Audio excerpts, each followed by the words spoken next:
믿음을 가지고 살아갑니다. 심지어는 우리 그리스도인들도 믿음이 다 제각각이에요. 자기 믿음이 더 옳다, 내 믿음이 더 맞다라고 이렇게 주장하기도 합니다. 그래서 도대체 믿음이 뭔가라는 생각을 하게 돼요. 여러분, 믿음이 뭐죠? 믿음은 뭐를 믿는 것입니까?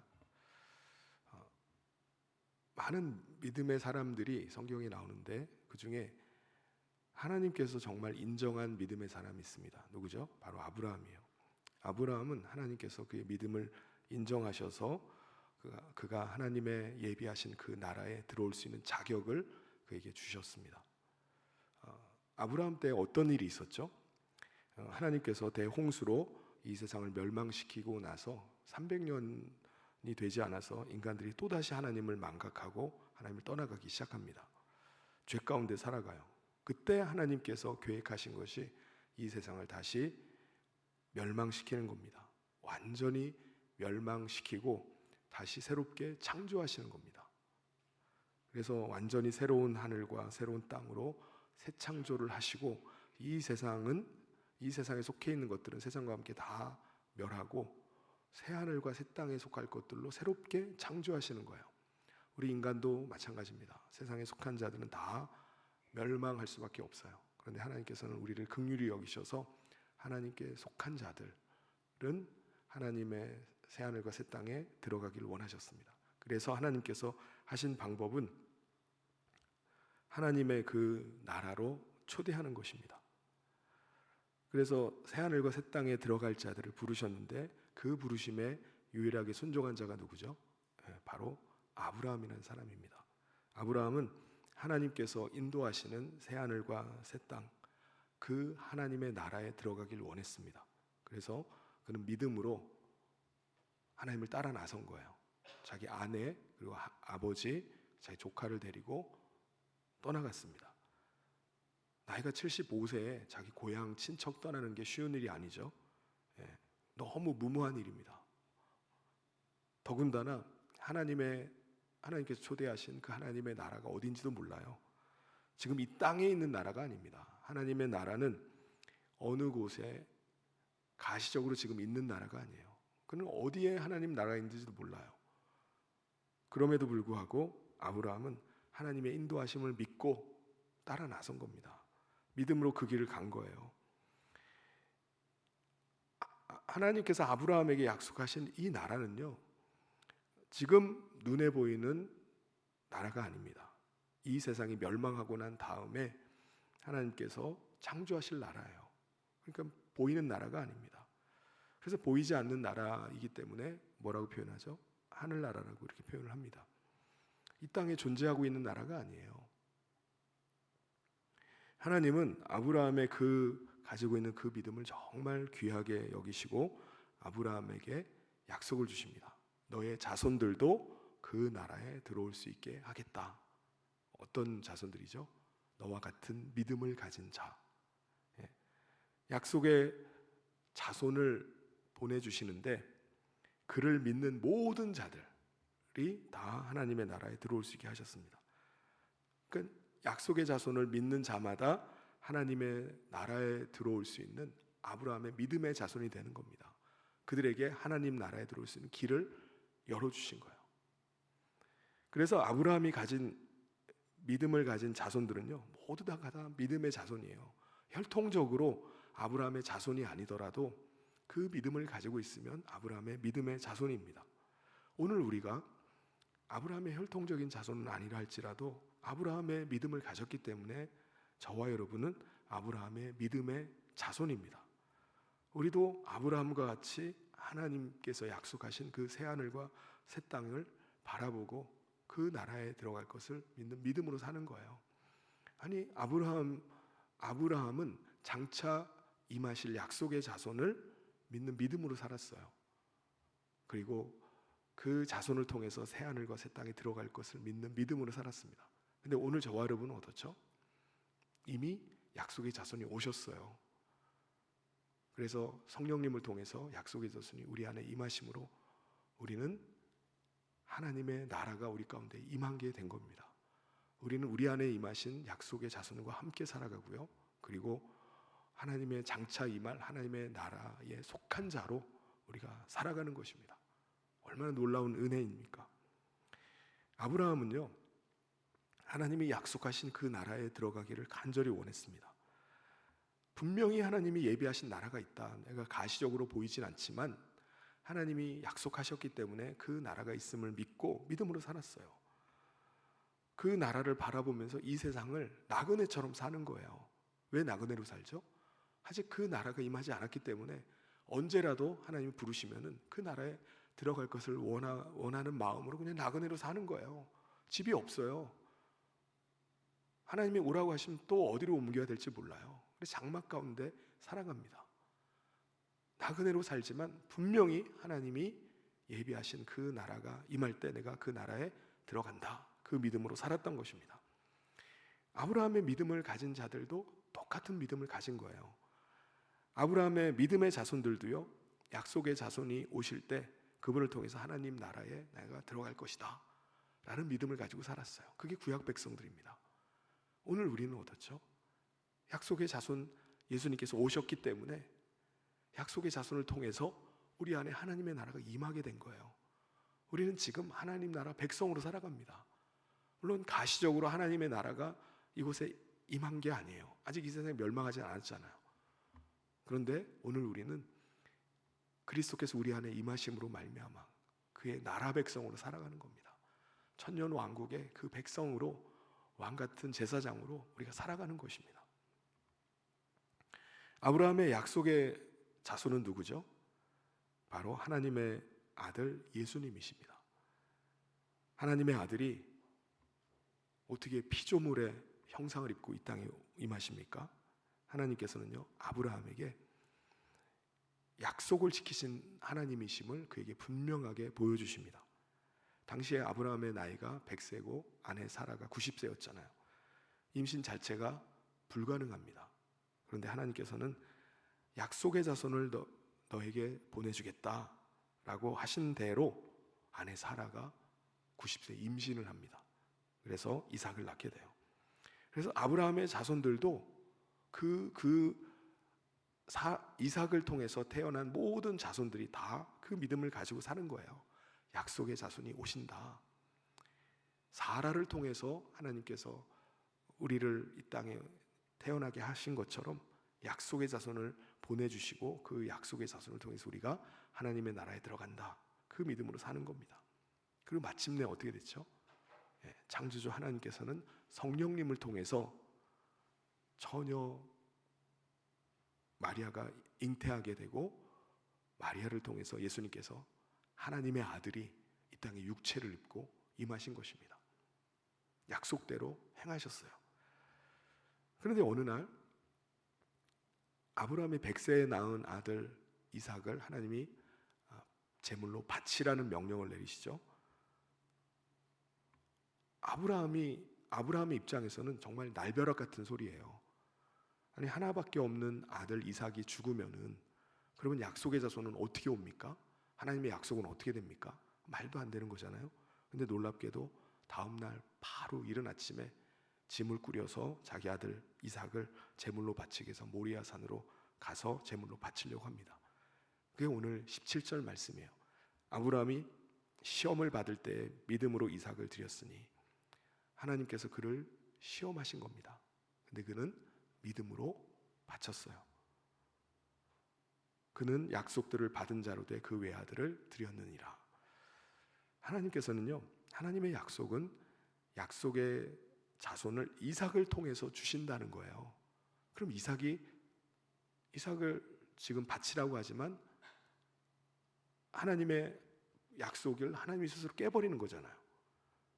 그리고 18절에 그에게 이미 말씀하시기를 내 자손이라 칭할 자는 이삭으로 말미암아 태어나리라 라고 말씀하신 겁니다. 그럼 이삭을 죽이면은 약속의 자손을 어떻게 옵니까? 근데 아브라함이 가졌던 믿음은 뭐죠?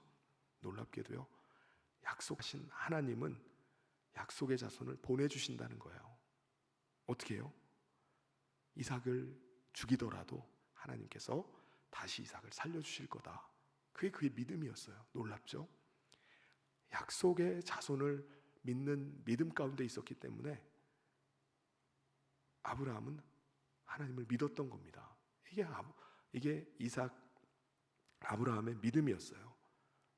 죽는다 할지라도 다시 살아날 하나님이 살려주실 것이다. 그래서 그 믿음대로 이삭을 죽은 자들 가운데 다시 돌려받게 됩니다. 19절 말씀이에요. 그가 하나님이 능히 이삭을 죽은 자 가운데서 다시 살리실 줄로 생각한지라 비유컨대 그를 죽은 자 가운데서 도로 받은 것이니라. 그렇다면 여러분, 아브라함의 아들 이삭은 어떨까요? 이삭은 어떤 믿음을 가졌을까요? 아버지 아브라함과 같은 믿음을 가졌습니다. 이삭도요, 아브라함의 자손들 가운데 이제 자기를 통해서 자손이 태어나잖아요. 그럼 자손 가운데 약속의 자손이 오시면 그를 통해서 하나님 나라에 들어가게 될 것이다. 그 믿음으로 살았어요. 그래서 이삭도요, 아버지처럼 똑같이 살아요. 나그네로 사는 겁니다. 자기가 얻은 장소에 거처를 정하고 살잖아요. 그런데 거기서 집을 짓질 않아요.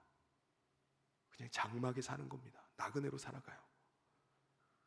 언제라도 하나님께서 인도하시는 하나님 나라에 내가 들어가겠다. 그 믿음으로 준비하면서 살아가는 겁니다. 그리고 이삭에게 두 아들이 있었잖아요. 야곱과 에서가 있었습니다. 두 아들에게도 이제 장래 일들을 알려주면서 축복을 했어요. 아버지가 자녀들에게 줄 수 있는 가장 큰 복이 뭐죠? 장래 일을 알려주는 겁니다. 장래 일이 뭐죠? 아브라함의 약속의 자손이 꼭 오신다는 겁니다. 그를 통해서 하나님 나라에 우리가 들어가게 될 것이다 라는 겁니다. 이게 장래 일이에요. 물론 이삭의 두 아들 야곱과 에서가 둘 다 아버지의 그 축복의 말을, 장래의 일을 믿었나요? 다 믿은 건 아닙니다.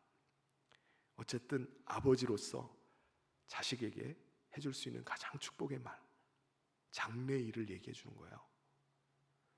20절에 믿음으로 이삭은 장차 있을 일에 대하여 야곱과 에서에게 축복해 줬다고 말씀합니다. 그런데 두 아들 중에 믿은 사람이 있어요. 그 사람이 바로 야곱입니다. 야곱은 아버지 이삭이 전해주는 장래의 일, 아브라함의 약속의 자손이 오실 것을 믿었습니다. 야곱이 나이가 노년이 되었을 때 자기 가족들을 데리고 기근을 피해서 이집트로 들어가게 되죠. 이집트로 들어갔을 때 자기 아들 요셉이 총리로 있었잖아요. 그래서 특별 대우를 받았습니다. 그래서 고센 지방의 기름진 땅에 이렇게 살 수 있도록 혜택을 받았어요. 야곱이요, 가족들 70명을 데리고 이집트에 들어가서 사는 데는 전혀 부족함이 없습니다. 그런데 야곱의 마음은 어떻죠? 이집트가 자기가 이제 눌러 살 곳인가요? 아닙니다. 야곱의 마음은요, 내가 거해야 될 곳은 하나님의 나라다 라는 그 믿음을 잃지 않았어요. 이집트에 살지만 이집트에서 편하게, 이곳에서 풍족하게 마음껏 누리면서 살자라는 생각을 안 가지는 거예요. 야곱은요, 요셉이 낳은 두 아들 에브라임과 므낫세를 자기의 친아들로 삼습니다. 아들의 지위를 아들로 받아들여서 그들을 야곱의 12아들 그 지파의 이름을 올립니다. 그래서 하나님 나라의 기업을 받을 수 있도록 해줘요. 그리고 그 두 아들에게, 요셉의 아들 두 아들에게 안수를 직접 해줍니다. 근데 안수를 할 때 어떻게 했다고 했죠? 장자와 차자에게 오른손과 왼손을 얹어서 해야 되는데 이걸 뒤바꿔서 하는 거예요. 요셉이 깜짝 놀라가지고 그걸 손이 바뀐 걸로 고쳐주려고 하니까 어떻게 하죠? 그만두라고 거절을 합니다. 왜 그런 거죠? 하나님의 나라는요, 우리 인간적인 서열, 혈통으로 얻는 게 아니기 때문에 그렇습니다. 하나님의 절대적인 주권에 의해서 하나님의 나라가 임함을 믿었기 때문에 그렇게 안수를 했던 것입니다. 야곱은 이집트의 총리 아버지잖아요. 근데 이집트에 미련이 전혀 없었어요. 내 아들이 총리니까 내가 여기서 떵떵거리면서 편안하게, 지금 이스라엘 거기 가봤자 척박하고 땅도 기름지지 않고 살 것도 없다라고 생각해서 미련 없이 그냥 이집트에 눌러 살 마음이 전혀 없었습니다. 야곱은 노년이 될 때까지도 죽기 전에 기댈 것이라고는 지팡이 하나밖에 없었어요. 그는 죽기 직전에도 하나님만 의지하는 거예요. 하나님 나라를 바라보는 겁니다. 그 나라를 기다리다가 죽은 사람이 야곱이에요.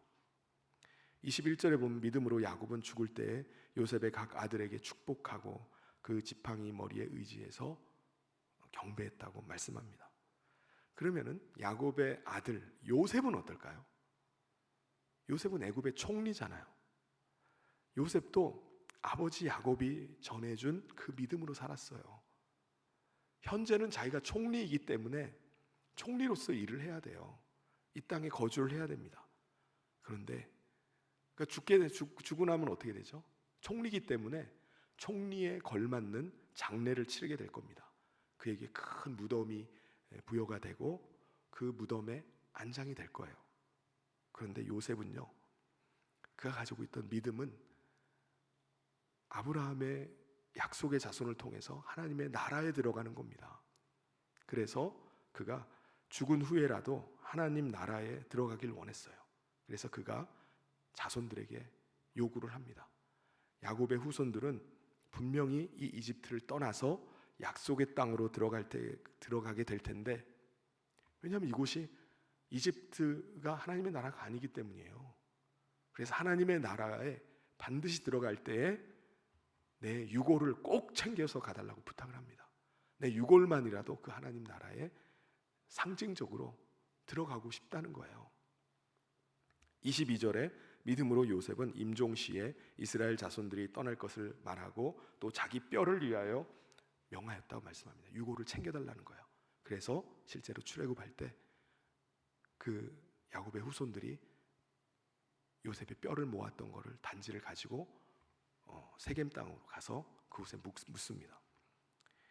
요셉의 믿음이요, 그 자손들에게도 또 이어져요.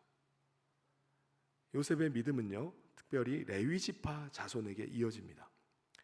모세의 부모가요, 아버지가 아므람이고 어머니가 요게벳입니다. 그들이 레위 지파의 3대 손이에요. 그들이 두 사람이 이제 모세를 낳게 됩니다. 모세를 낳았을 때 그곳에 있는 이스라엘 백성들은 지금 총리의 가족들이 아니라 시간이 지나면서 요셉을 다 잊어버린 거예요. 그래서 그들은 바로 왕의 노예로 전락하고 맙니다. 바로 왕이 어떤 명령을 내리죠? 히브리인들이 너무 이게 애를 잘 낳다 보니까 인구가 한없이 증가를 하니까 그걸 억제하고자 히브리 사내 아이는 무조건 낳는 대로 죽이라는 명령을 내립니다. 그때 태어난 게 모세예요. 근데 모세의 부모는 아브라함이 가졌던 믿음을 그대로 가졌습니다. 하나님께서 아브라함에게 주셨던 약속이 하나 있어요. 그건 뭐냐면은 창세기 15장 16절에 내 자손은 4대 만에 이 땅으로 돌아오리니 이는 아모리 족속의 죄악이 아직 가득 차지 아니함이니라 하시더니 4대요. 레위와 고핫과 아므람과 모세가 4대예요. 그러니까는 4대인 자기 아들을 죽이질 않고 이 아들을 살립니다. 그래서 이 아들을 석 달 동안 숨기고 키웠어요. 23절에 말씀합니다. 믿음으로 모세가 났을 때에 그 부모가 아름다운 아이임을 보고 석 달 동안 숨겨 왕의 명령을 무서워하지 아니했다고 말씀합니다. 왕은 죽이라고 하는데 죽이질 않아요. 왕의 말을 무서워하지 않습니다. 뭐를 더 신뢰하는 거죠? 하나님의 약속의 말씀을 신뢰합니다.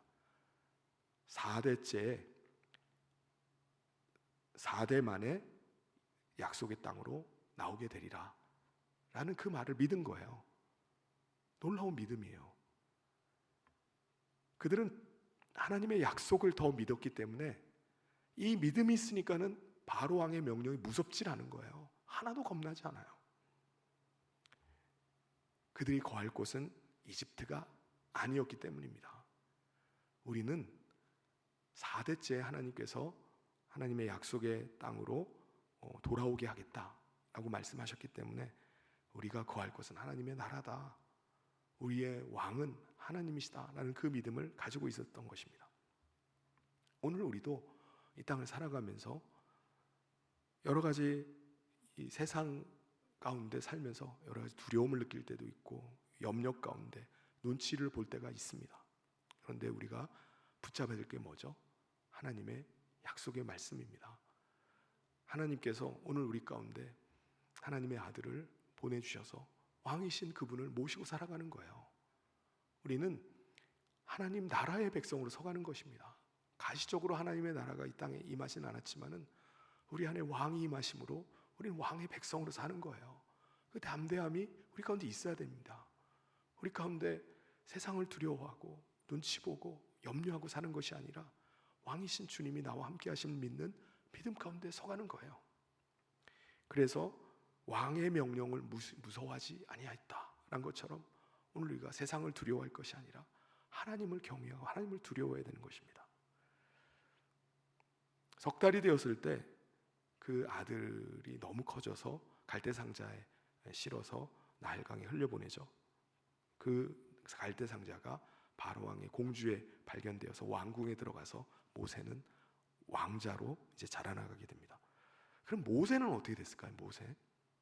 모세가 왕궁에 들어갔는데 누이 미리암의 소개로 어머니가 유모가 돼서 그 어린 시절 어머니의 돌봄 가운데 자라게 됩니다. 어머니 미리암이 모세를 키운 거예요.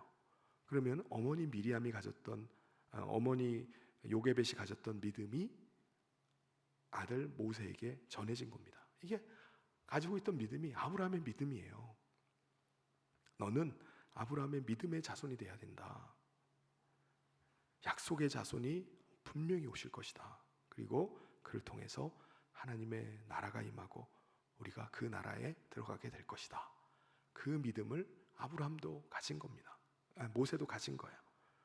그러니까 이 믿음을 가지고 살아가니까 모세에게 왕궁의 화려함, 왕궁의 안락함, 편안함, 풍족함, 이게 아무 의미가 없는 거예요. 그걸 거부를 합니다. 이집트 왕실에서 살기를 거부하고 자기는 하나님 백성과 함께 하나님의 인도하심 가운데 하나님의 나라에 들어가기를 원했어요. 그런 결단을 하게 됩니다. 내가 여기에 취해서 이집트에 만족하고 이집트의 풍요로움을 따라서 사는 것이 아니라 나는 힘들더라도 고난이 있더라도 하나님 나라를 향한 걸음을 걷겠다라는 결심을 하게 된 겁니다. 우리 24절, 25절 같이 한번 읽어보겠습니다. 시작. 믿음으로 모세는 장성하여 바로의 공주의 아들이라 칭함받기를 거절하고 도리어 하나님의 백성과 함께 고난받기를 잠시 죄악의 낙을 누리는 것보다 더 좋아하고, 모세가 이집트에서 왕실에서 살고자 하면 얼마든지 살 수 있었습니다. 그런데 약속의 자손이 오실 것이다. 내가 약속의 자손을 통해서 하나님의 나라에 나는 들어갈 것이다 라는 믿음이 있었기 때문에 고난의 길을 택하는 거예요. 고난의 길을 뭐 시킨다고 해서 하나요? 아닙니다. 그가 약속을 믿었기 때문에 기꺼이 그 약속을 붙잡고 고난의 길이라도 가는 겁니다. 약속의 자손이 아직 오시지 않았지만은 모세의 마음에는 이미 약속의 자손이 계신 거예요.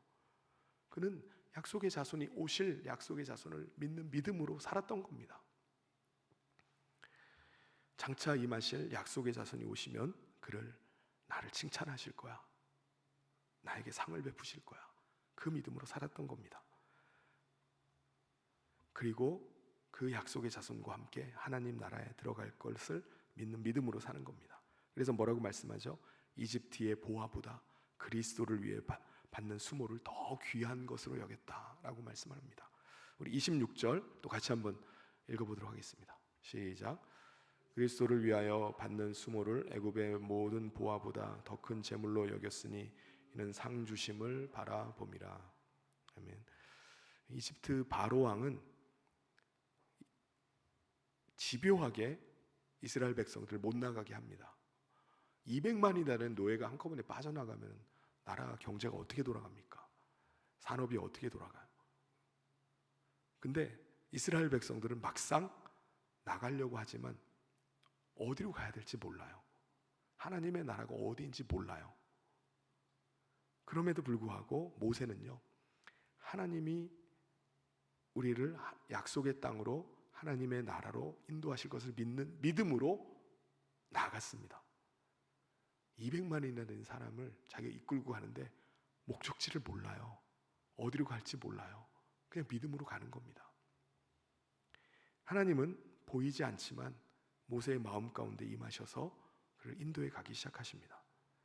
모세는 보이지 않는 하나님을 마치 보는 것처럼 그렇게 믿음으로 인내하면서 그 길을 간 거예요. 장장 40년 동안을 믿음의 길을 계속합니다. 하나님이 인도하시는 때마다, 인도하시는 곳으로 믿음으로 나가는 거예요. 27절 우리 같이 한번 읽어보겠습니다. 시작. 믿음으로 애굽을 떠나 왕의 노함을 무서워하지 아니하고 곧 보이지 아니하는 자를 보는 것 같이 하여 참았으며. 모세는 바로 왕이 계속해서 막을 때 하나님께서 10가지 재앙을 내리시죠. 그 마지막 재앙이 장자의 죽음입니다. 다 죽이겠다라고 하십니다. 그런데 하나님께서 그 피할 길을 열어주셔요. 그 피할 길이 뭐냐면은 어린 양을 잡아서 그 피를 문틀에다가 바르는 겁니다. 그리고 누룩 없는 빵과 쓴나물을 먹는 거예요. 모세는 그 약속의 하나님의 말씀을 믿고 그대로 합니다. 믿음으로 어린 양의 피를 발랐어요. 백성들도 어린 양의 피를 자기 문틀에다 발랐습니다. 그랬더니 그 죽음이 그들을 다 넘어가게 됩니다. 약속의 자손으로 오신 예수님도 마찬가지입니다. 유월절 어린 양과 같이 대속의 제물로 죽으셨어요. 예수님께서 십자가에서 흘리신 그 보혈, 그 죽으심이 자신을 대신한 죽음임을 믿는 자마다 그리스도와 함께 죽은 자가 됩니다. 그리고 그리스도께서 영으로 임하셔서 그가 그리스도의 생명으로 사는 사람, 그리스도를 모시고 사는 새로운 피조물이 되는 것입니다. 28절에 보면 믿음으로 유월절과 피 뿌리는 예식을 정하였으니 이는 장자를 멸하는 자로 그들을 건드리지 않게 하려 한 것이며. 이스라엘 백성들이 출애굽을 하고 나서 첫 번째 맞닥뜨린 장애물이 있습니다. 광야로 나오자마자 그들을 가로막고 있던 게 홍해였어요.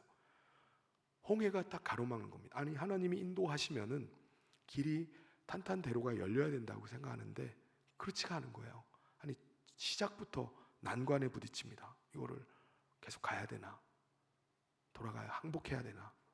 어떻게 해야 되나? 두려움에 쌓일 수밖에 없습니다.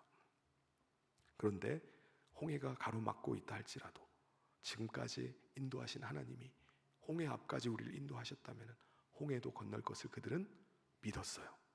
그래서 모세는 가로막고 있는 홍해를 향해서 지팡이를 내밉니다. 그래서 홍해가 갈라지고 마른 땅으로 건너가게 돼요. 뒤따라오던 이집트의 군대는 다 물에 빠져 죽습니다. 29절에 믿음으로 그들은 홍해를 육지같이 건넜으나 애굽 사람들은 이것을 시험하다가 빠져 죽었다고 말씀합니다.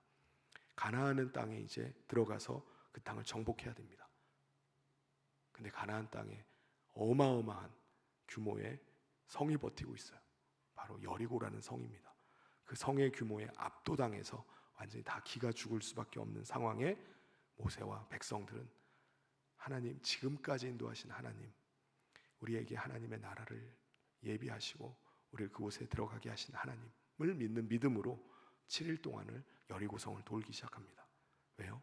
약속을 믿었기 때문입니다. 당장 눈앞에 장애물이 있고 장벽이 있고 안 될 것 같고 불가능할 것 같고 하다 할지라도 그들은 하나님을 신뢰하는 믿음으로 순종함으로 나간 것입니다. 믿음으로 순종할 때 아주 놀라운 일이 벌어져요. 30절에 믿음으로 7일 동안 여리고를 도니 성이 무너져 내립니다. 이 땅에 있던 모든 화려하고 대단한 성들은 무너지고 그곳에 하나님의 임재가 있는 하나님의 성을 다시 쌓게 되는 것입니다. 그리고 여리고 성을 점령하기 위해서 정탐꾼들이 먼저 들어가죠. 정탐꾼들이 그곳에 들어갔을 때 그를 숨겨준 여인이 있었습니다. 바로 라합이라는 여인이에요. 그 여인의 도움을 받아서 들키지 않고 무사히 성을 빠져나옵니다. 근데 여리고 여인인 이 라합이 왜 적군의 정탐꾼들을 숨겨줬죠? 라합은 하나님을 섬기는 이스라엘 민족이 여리고 성을 차지하게 될 것을 믿었기 때문입니다. 놀라운 믿음이에요. 그래서 정탐꾼들을 숨겨주고 여리고를 당신들이 치실 때 나와 나의 가족만은 살려주십시오 요청을 합니다. 그래서 여리고가 함락될 때 기생 라합과 그의 가족은 모든 사람들이 다 멸망하는 가운데 살게 됩니다. 유일한 생존자가 돼요. 31절에 믿음으로 기생 라합은 정탐꾼을 평안히 영접하였으므로 순종하지 아니한 자와 함께 멸망하지 아니했다고 말씀합니다. 라합은 어떻게 되죠? 나중에 살몬과 결혼을 해서 보아스를 낳습니다. 보아스는 룻과 결혼을 해서 3대 손으로 다윗을 낳습니다. 예수님은 다윗 왕의 후손으로 이 땅 가운데 임하십니다. 라합은 이방 여인이었음에도 불구하고 믿음이 있었기 때문에 아브라함의 믿음을 가지고 하나님 백성이 되어서 실제로 약속의 자손이 오는 그 믿음의 조상이 된 겁니다. 사랑하는 성도 여러분, 아브라함부터 라합에 이르기까지 이들의 삶이요 순탄한 사람이 아무도 없어요. 100세의 아들을 낳았는데 하나님께 바쳐야 되는 모세, 출애굽을 했는데 바로 왕의 군대가 뒤에서 쫓아오지 앞에는 홍해가 가로막고 있습니다. 하나님의 나라를 구해서 들어갔던 약속의 땅에 들어갔던 여리고성이 버티고 있어요. 근데 그들 앞에 있는 장애물과 또 문제들 앞에서 무너지질 않습니다. 왜 그렇죠? 그들의 시선이 이 땅에 있는 것이 아니라 하나님께서 예비하신 새하늘과 새 땅, 보이지 않는 하나님 나라를 향해 있기 때문입니다. 그 나라를 바라보고 나아가는 거예요. 그들은 보이지 않는 하나님을 마치 눈에 보는 것처럼 보았어요. 오늘 우리도 마찬가지죠. 오늘 우리는 우리 안에 임하셔서 함께 하시는 그리스도와 함께하는 삶입니다. 하나님 나라의 왕이신 그분을 우리 마음에 모시고 살아가는 거예요. 그래서 그들은 그 약속의 자손을 그 마음에 모시고 믿음으로 그분이 오실 것을 바라보면서 기꺼이 이 땅을 나그네의 삶을 살았던 거예요. 장막에 살아도 상관없습니다. 내가 어디에 살든지 내가 영원히 거할 곳은 영광스러운 하나님의 나라임을 믿고 그들이 그렇게 살았던 것입니다. 사랑하는 성도 여러분, 믿음은요 그냥 내 생각대로, 내 철학대로, 내 신념대로 믿는 게 믿음이 아닙니다. 믿음은 오직 하나님의 약속, 그 약속의 자손 예수 그리스도를 붙잡는 신뢰예요. 하나님께서 약속하신 대로 나를 하나님의 나라 가운데 들어가게 하실 것을 내가 믿습니다. 그 믿음입니다. 오늘 이 밤에 우리 앞에 여러 가지 여리고성과 같고 또 홍해와 같은 문제들이 있다고 해도 낙심하지 마시길 바랍니다. 혈통과 자격도 없던 이방 여인 라합도 믿음으로 하나님 앞에 나갈 때 하나님께서 그를 구원해 주시고 또 메시아의 족보에 예수님께서 임하시는 그 족보에 하나님께서 올려주셨습니다. 오늘 우리가 가지고 있는 믿음이 어떤 믿음인지 다시 한번 확인하고 우리의 믿음이 아브라함이 가지고 있던 그 믿음대로 하나님이 약속하신 그 약속의 자손을 모시고 오늘도 우리 가운데 임한 하나님 나라 백성으로 서가고 있는지 우리의 믿음을 다시 한번 확인하시길 바랍니다. 그래서 그 믿음 가지고 세상 두려워하지 않고 담대함으로 나아갈 수 있길 바랍니다. 그래서 우리가 믿음으로 나갈 때 하나님께서 우리 가운데 이스라엘 백성들에게 주셨던 승리를 우리 가운데 주실 줄 믿습니다. 이 땅에서 잠깐에 누리는 만족보다 영원한 하나님 나라에서 받을 칭찬과 상을 바라보면서 오늘도 인내하면서 거룩한 하나님 나라를 향해 그 대장정에 발걸음을 띄어가고 믿음으로 전진해 나가는 저 모든 성도님 되시기를 주님의 이름으로 축원합니다. 같이 기도하겠습니다.